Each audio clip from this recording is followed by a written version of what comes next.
Hi guys, welcome back to my YouTube channel. ඔන්න ඉතින් මේ පෙබරවාරි 1 වෙනිදා පොයේ දවසේ අපි ගත කරපු විදිහ තමයි මම අද ඔයාලට එක මේ vlog එකක් විදිහට අරගෙන එන්නේ. ඔන්න පාන්දර 2:14යි වෙලාව. මම ඉතින් උදෙන්ම නැගිට්ටා. කිරිපිඩු දානෙත් හදන්න තියෙන නිසා ඉතින් මම කලින් දවසේ රෑ මේ විදිහට අපි 4 දෙනාගේම ඇඳුම් අයන් කරලා මේ විදිහට arrange කරලා තිබ්බා. මොකද උදේට එතකොට ලේසි. හරි මම දැන් ලෑස්ති වෙන්නේ රුවන්වැලි මහා සෑයට පූජා කරන්න අරගෙන යන්න ඉන්නේ කිරිපිඩු දානේ සූදානම් කරගන්න. මුලින්ම මේ විදිහට අලුත් භාජනයකට හාල් කෝප්ප දෙකක් දාලා ඒක හොඳට 3-4 සැරයක් හොද ගන්නවා.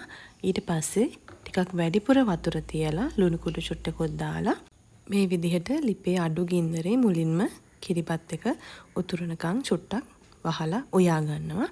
ඊට පස්සේ නිතර මේක පොඩ්ඩක් හැන්දෙන් කලවම් කරන්න ඕනේ. මොකද නැත්තම් අපි රයිස් කුකර් එකේ නෙවෙයිනේ හදන්නේ. ඒ නිසා මේක අඩිය අල්ලන්න පුළුවන්. දැන් ටිකක් වතුර හිඳීගෙන ඇවිත් තියෙන්නේ. මම මේ වෙලාවට පොල් කිරි කෝප්ප එකමාරකට ලුණු ටිකක් තේ හැන්දක විතර ප්‍රමාණයක් දාලා ටිකක් රස බලලා මේ විදිහට කිරිබත් එකට පොල් කිරි ටික එකතු කරලා හොඳින් ඇඳි ගාලා මද ගින්දරේ වහලා තියෙනවා. දැන් ඔයාලට මේ පේන්නේ මම මේ විදිහට හදාගත්ත මගේ කිරිපිඩු දාණය. මම මේ වගේ මැටි පාත්‍රයකට තමයි අද කිරිපිඩු දාණය සූදානම් කරගෙන යන්නේ. දැන් මම මේක නිවුනට පස්සේ ක්ලින් රැප් එකකින් වහලා තමයි අරගෙන යන්නේ. ඒ වගේම ගෙදර බුද්ධ පූජාවටත් මම මේ විදිහට කිරිපිඩු දාණයයි කිරි ගිලන්පස විදිහට සූදානම් කරගත්තා. ඔයාලට කියන්න බැරි වුණානේ මම අර උදේන්ම කිරිපිඩු දානේ සූදානම් කරගන්නකොටම කිරිපත් එක ලිපේ හැදෙනකන් මේ විදිහට ගෙදර තිබිච්ච ක්‍රොසන් පැකට් එකකුයි සීනි සම්බල බන් පැකට් එකකුයි තිබුණා. ඉතින් මම ඒකත් මේ විදිහට බටර් චුට්ටකුත් උඩින් ගාලා oven එකේ දාලා බේක් කරගත්තා. අපිට උදේ කෑමට අරගෙන යන්න ඕනේ නිසා. ඒ වැඩ ටිකත් ඉවර කරලා ඉක්මනටම බබාලා දෙන්නවත් හැරවලා ඒ දෙනම වොෂ් දාලා රෙඩි කරලා ඉවර වෙලා තමයි මම රෙඩි වෙන්න පටන් ගත්තේ. ඔන්න ඉතින් පොඩි දෙයක් කියන්න හිතුණා. අපේ ගෙදර වගේ ඔයාලගේ ගෙදරත් පුංචි බබාලා ඉන්නවනම් මේ වගේ දුර ගමනක් යනවා කිව්වහම හැරව ගන්න හරිම ලේසියිනේ. හැබැයි ඉතින් ඉස්කෝලේ යන්න කතා කරාම තමයි නැකිටව ගන්න අමාරු. ඉතින් ඔන්න කොහොමින් හරි ඉක්මනටම ලෑස්ති වෙලා අපි අම්මලාගේ ගෙදරටත් ගිහිල්ලා එයාලත් එක්ක වාහනෙන් ඔන්න අනුරාධපුරයට යන්න පිටත් වුණා. ඉතින් මේ වගේ අපි උදේම ගියපු නිසා අපිට උදේ 7:00 විතර වෙනකොට අනුරාධපුරයට ළඟා වෙන්න පුළුවන් වුණා. ඉතින් බලන්නකෝ ළඟටම යද්දී අපේ චූටි බබා හොඳටම මගේ ඔඩොක්කුවේ නිදි.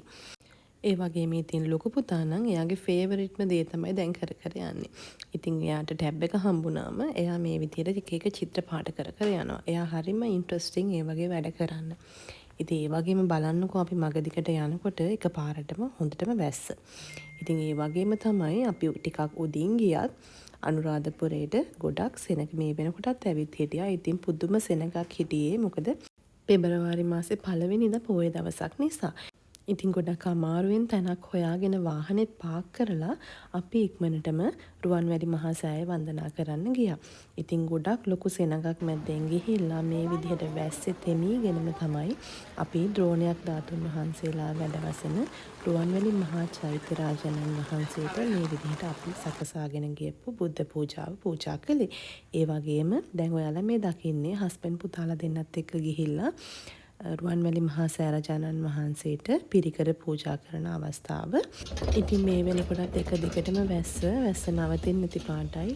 ඉතින් අපි මේ වැස්සත් ආශිර්වාදයක් කරගෙන මේ උතුම් පොය දවසේ මේ විදිහට රුවන්වැලි මහා සෑරජානන් වහන්සේ වන්දනාමාන කරගත්තා. ඉතින් ඊට පස්සේ අපි ඉක්මනටම ජයශ්‍රී මා බෝධීන් වහන්සේත් වන්දනා කරගන්න අපි ඒ පැත්තට යන්න පිටත් වුණා. ඉතින් ඒ වෙද්දී නම් ටිකක් වැස්ස පායලා තිබුණේ. ඒ නිසා අපි කිසිම කරදරයක් නැතුව හොඳින් මල් පූජා කරලා ජයශ්‍රී මා බෝධීන් වහන්සේට වන්දනාමාන කරගත්තා. දැන් අපි මේ සියලු කටයුතු අවසන් කරලා නැවත අපි හැමෝම වාහනවලට එන්න පිටත් වුණා.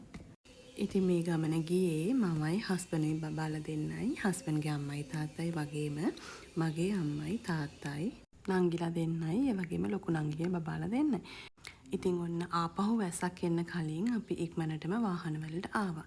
මම හොඳ වෙලාවට බබාලා දෙන්නට විතරක් එක්ස්ට්‍රා කලිසම් දෙකක් අරගෙන ගිහින් තිබුණා. මොකද එයාලා ඇඳගෙන ගියේ සුදු කලිසම් නිසා. ඉතින් ඉක්මනටම වාහනේට ඇවිල්ලා එයාලගේ කලිසම් දෙකත් මාරු කරගෙන අපි ගෙදර එන්න පිටත් වුණා.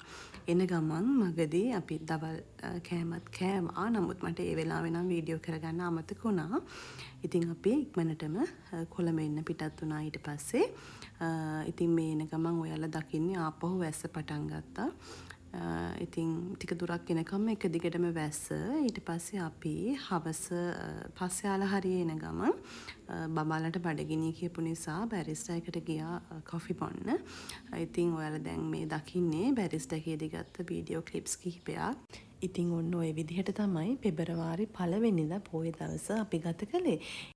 ඒ වගේම ඔයාලට කියන්න ඕනේ ඔයා අද නම් මගේ channel එකත් එක්ක එකතු වෙන්නේ channel එක subscribe කරලා දිගටම මේ journey එකත් එක්ක එකතු වෙන්න කියලා මම ඔයාලට ආදරෙන් මතක් කරනවා. ඒ වගේම තමයි මේ වීඩියෝ එක බලුවට ඔයාලට ගොඩක් ස්තුතියි. ඒ වගේම මේ වගේ තවත් අලුත් වීඩියෝ එකක් අරගෙන එනකන් ඔයාලා පරිස්සමෙන් ඉන්න. ගිහින් එන්නම්. bye bye.